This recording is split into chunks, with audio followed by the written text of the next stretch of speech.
Okay, so in the last video we did several types of animation. We animated our camera through this scene.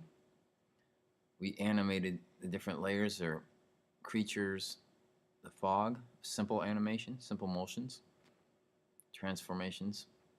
And then we used the puppet tool to do some more subtle, realistic, detailed motions in our objects. Well, now we're going to see how we can add some effects.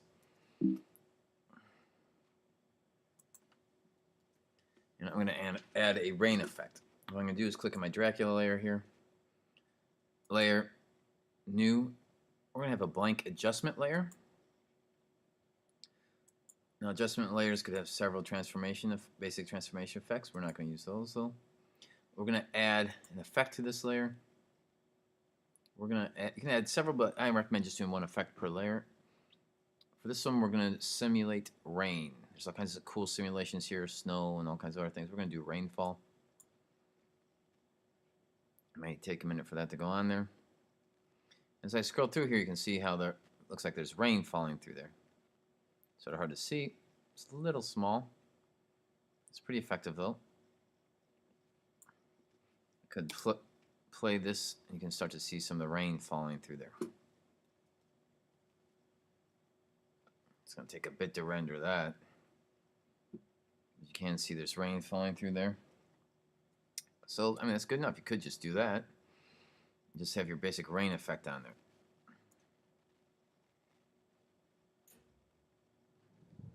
But with After Effects, there's all kinds of great changes you can make to that. If I look under here, under my adjustment layer, and I can change that name. I can right-click, rename it, and call it Rain, of course.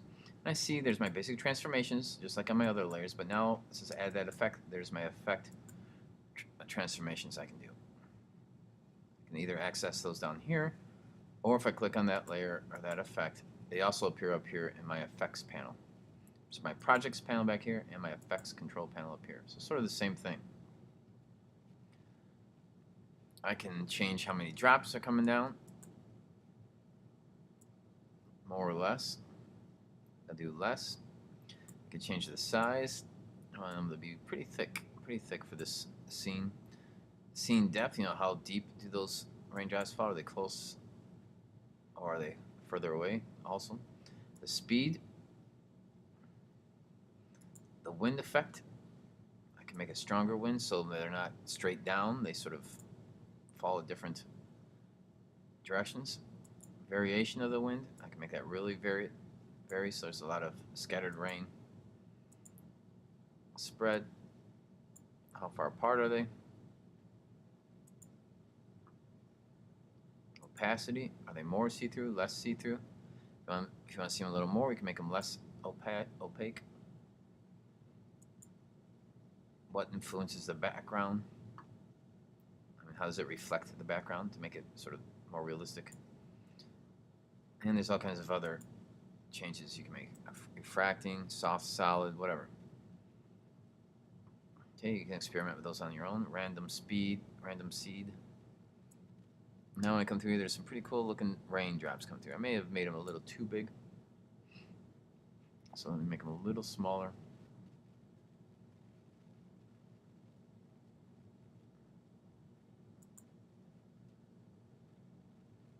And not quite so opaque. There we go. Maybe a little more than that. There we go. Now if I press play, it's going to take a second for this, or a few seconds to a minute or so to render this through, but you can see the effect of the rain coming through there. Pretty cool. Here comes Dracula.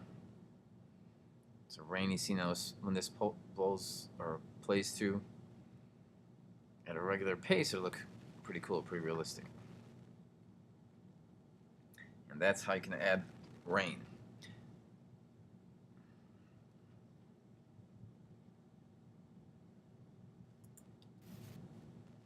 There you go, there's a regular speed. Pretty cool, creepy looking scene there.